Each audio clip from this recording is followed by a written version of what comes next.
How's it going, everyone? Hope you're all well. Mr. Boulder here, and I'm back tonight with a review of the new Metallica album, 72 Seasons, which came out last Friday.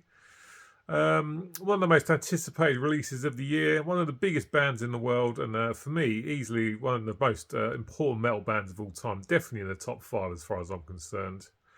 Loads of people love them, loads of people don't like them at the same time. Metallica hate is everywhere on the internet. There's two things I often see said, and that's some things like, they haven't made a great album since Injustice for All, and Metallica died with Cliff Burton. I think those things are absolute bollocks myself. But, everyone's entitled to their opinions, that's fair enough. So, 72 Seasons. Here it is. Not the best album artwork, it has to be said. Not a massive fan of the artwork, but it doesn't really matter about the artwork. It's the music that matters. 2 LP set here. So let's talk about the album. First album since 2016's Hardwired to Self-Destruct. I like that album, but for me it drags its feet, and there's definitely some filler on it. Excellent songs like Moth Into the Flame and Atlas Rise, but there's definitely some filler on there, and it goes on for way too long for my liking. So 72 Seasons, let's get into it. The first track is the title track, 72 Seasons. Kicks off with the bass and the hi-hats, some guitars come in, and then we're off into a thrashy sounding song. It's about as thrashy as you're going to get from a new Metallica song these days. It's definitely no Fight Fire with Fire, but it's a really good opening track. I really, really like it. Some nice riffs, great vocals from James Hetfield, and the chorus is excellent. The guitar solo I really like as well, so this kicks off with a really good track as far as I'm concerned. I'm going to have to go to my notes throughout this video, so apologies that I keep looking down. But track 2 is Shadows Follow. Again, it's up-tempo. The pace is nice on this track. Decent riffs. I like the guitar solo on this. Not as much as I like on the first track, but still good. And the vocals in the pre-chorus I really like, actually. They sort of go along with the way that the drums are slowly building up towards the chorus. I really like that. It's a nice touch. Track 2 is good. Track 3 is Screaming Suicide. This is probably my favourite so far. Again, it's up-tempo. The pace is good. Lots of energy. Go to my notes. The vocal patterns and the verses I really enjoy, actually. They're really, really hooky. I really, really do enjoy those. The solo in this track is okay. Not the best, but it's all right. And it's just an excellent song. Really good, loads of energy. Really enjoy that one. So first 3 songs, I'm all good. Liking all 3 so far. Let's go to track 4, which is Sleepwalk My Life Away, which is actually my least favourite on the album. And I still like this track, but just for me, there's not as much hooks in this, so it has to be said. Let's quickly go to my notes. Bass and drums intro. It's a mid-tempo track. The chorus is okay. The solo is okay. But for me, it's easily the weakest song on the album for me so far. But I still like it. But it's definitely not as good as the 3 that come before it. No doubt about it. Up next, we've got You Must Burn.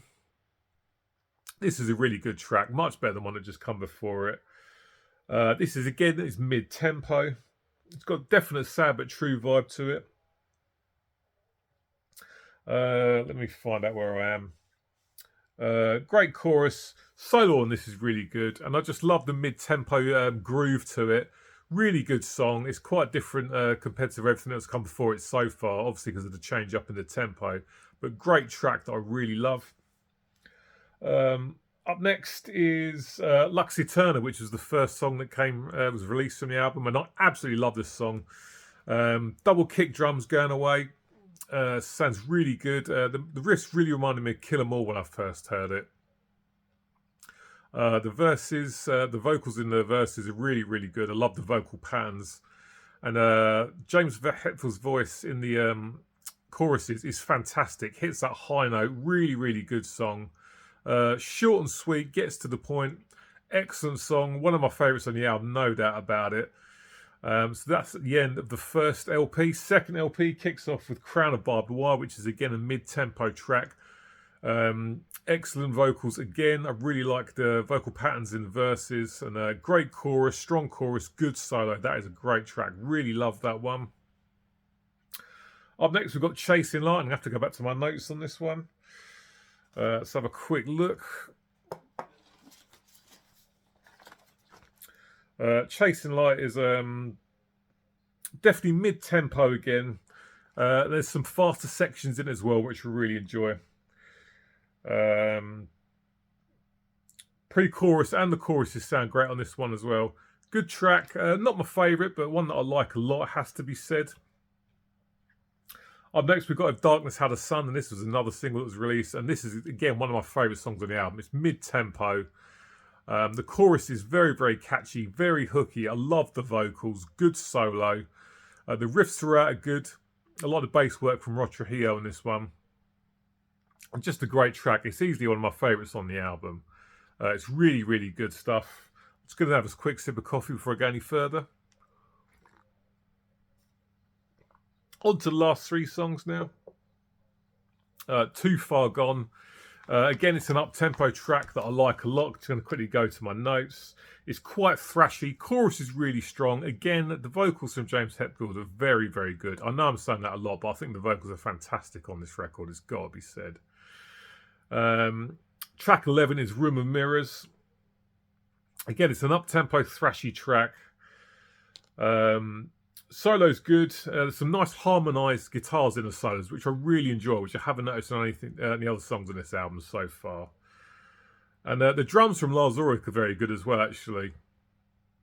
I really enjoy the drums in this one. It's another good song that I really, really enjoy. And then the last track, I'm not sure about the pronunciation of this. I think it's Inamorata. Last song, 11 minutes long, so ending on an epic. And this is, again, a track that I really, really do enjoy.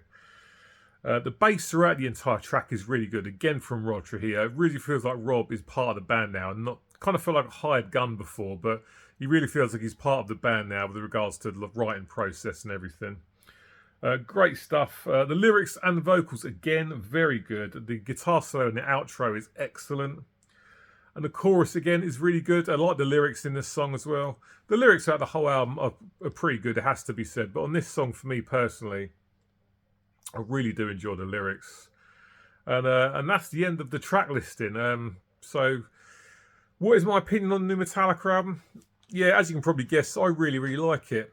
I mean, but don't get me wrong, by no means, it's not an absolute classic. It's not a masterpiece. I'm not going to say to you, if you haven't heard this, you need to go and listen to it now, because you're missing out. But I really do enjoy it. For me, it's a really, really good album. It's a step up from Hardwired to Self-Destruct. Like I said earlier, Hardwired for me drags its feet, but this album's 77 minutes long, and it doesn't drag its feet. I really enjoy it. You know, I can listen to the album and not at any point am I thinking, man, this is really dragging on. I wish it'd hurry up and finish. That just doesn't happen for me at all. Talk quickly about the individual performances on the album. The drums from Lars Ulrich are good. What I mean by that is we're all aware of Lars' limitations beyond the kit. He hasn't put in a really amazing performance on the drums for me since the Justice for All. But considering his limitations, the drums I do like on this album, I would like to hear more drum fills. For me, there's a hell of a lot of relying on doing fills on the snare. And even though he doesn't do it on the album, when you see him live, he relies a hell of a lot on his crash ride cymbal, no doubt about it. But the drums from Lars are good, like I say, despite his limitations. Rob Trujillo on the bass does a great job. I love the bass sound on this record.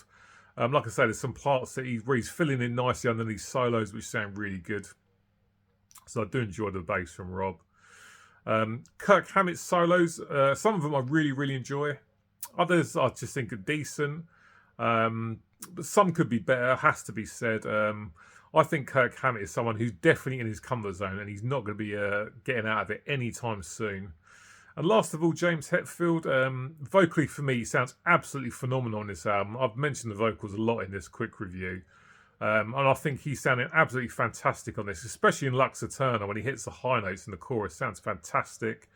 But he just sounds great across the whole album. Some of his best vocals ever, especially when you consider some of the vocals on St. Anger, where it feels like they just used the first take that he did. This is a fantastic vocal performance from James.